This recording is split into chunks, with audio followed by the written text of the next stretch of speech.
ပေးတာနဲ့မအေးငိမ့်တာပေးတာ မှန်ပါဗျာ နော်အဲ့ဒီတော့သုံးသန်ဆရာတော်ဘုရားကြီးဟာဝန်ခံပြီးတဲ့အချိန်ခါကျတော့အရှင်ဘုရားတဲ့တပည့်တော်တဝါတောင်ကခြင်းမကမယ်တဲ့တပည့်တော်တော့မရမချစ်မပြဘူးဗျာ မှန်ပါဗျာ အဲ့တော့အရှင်ဘုရားအချိန်မရွေးတကားဖွင့် မှန်ပါ အရှင်ဘုရားလာပါအရှင်ဘုရားအခုကူဒီဘာဒီစောက်ထားတဲ့ဥစ္စာအကျင့်နဲ့ဝင်ဖို့စောက်ထားတဲ့အရှင်ဘုရားအခုကအားနေပြီ မှန်ပါ သူကလည်းပြောတယ်အလကားပဲ မှန်ပါ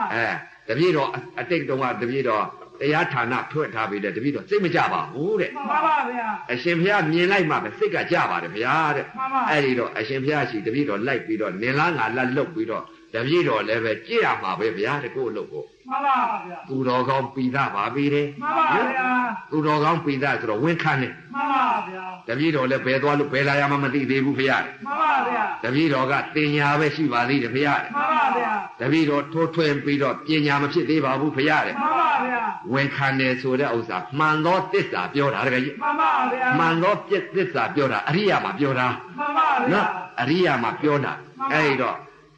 သုံးသန်ဆရာတော်ဘုရားကြီးဟာဖြင့်ဒီလိုကြင့်မယ်ဆိုလို့ရှိရင်ဖြင့်ဒကာကြီးတို့ဒီမဲ့သုံးခွမြို့သူမြို့သားဒကာဓမ္မတွေချမ်းသာတော့မယ်ဒကာကြီး မှန်ပါဗျာဆန်းလာပါတော့မယ် နော်အဲ့တော့ချမ်းသာတော့မှာပဲအခုကဥပဇင်းတို့ကတော့တစ်ရက်နှစ်ရက်သုံးရက်ကလေးလာပြရတာဒကာကြီး မှန်ပါဗျာ ဒါလေးကသိယုံလေးပဲရှိတယ်နော် မှန်ပါဗျာ သေးသေးချာချာတိုင်ဆိုင်ကြည့်ပြပြီဆိုတဲ့အချိန်ခါကျတော့မက်တီဖိုးတွေမက်သီးတွေမက်တီဖိုးတွေရတော့မက်သီးတွေဖိုးသီးတွေစားကြရ မှန်ပါဗျာ သုတ်တန်ဆရာတော်ဘုရားကြီးကမက်တီဖိုးတွေရပြီဆိုလို့ရှိရင်တရားဓမ္မတွေမက်ဖို့အသီးတွေ तू ကကျွေးတော့ မှန်ပါဗျာ သုံးခွကတရားဓမ္မတွေမက်သီးဖိုးသီးတွေစားကြပြီးတော့အရသာရှိတဲ့ငြိမ့်အေးတဲ့အသက်ရှည်တဲ့ဥစ္စာတွေရဲ့အသက်ကြီးတွေရှည်ကြမယ်တကယ် မှန်ပါဗျာ အဲ့တော့အသက်ကြီးတွေရှေးအောင်မှာဦးစင်းကလည်းပဲသုတ်တန်ဆရာတော်ဘုရားကြီးဆွဲတာ မှန်ပါဗျာ ဆွဲတော့လည်းဝန်ခံတာပဲတကကြီး မှန်ပါ အဲ့တော့ဝန်သာဖို့ဘယ်တော့ကောင်းတယ်နော် ဝင်ပါပါဗျာ တချို့ဟာဝန်တင်မဲ့တကကြီးဝန်မခံဘူး မခံဘူးဗျာ မခံဘူးအဲ့တော့